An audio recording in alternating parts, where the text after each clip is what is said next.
Now that your students can create a consistent sound on their instrument, you can begin to introduce articulation. As the students exhale, have them interrupt their steady stream of air by separating the notes by saying two. Two. Where is your tongue hitting inside your mouth? It's hitting the back of my teeth. Continually remind them that the tongue is interrupting the air to create the individual notes. Guide them to discover where their tongue makes contact on the inside of their mouth. Have them try to make the same sound while moving their air but without speaking the word.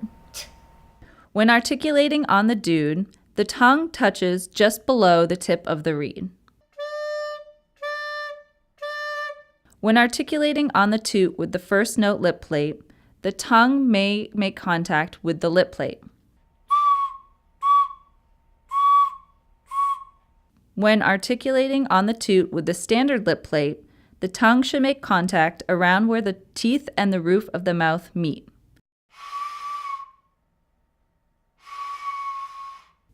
Remind students to always angle their air downward. Once students can articulate on their instrument, you can begin to transfer previously learned note values and rhythmic patterns.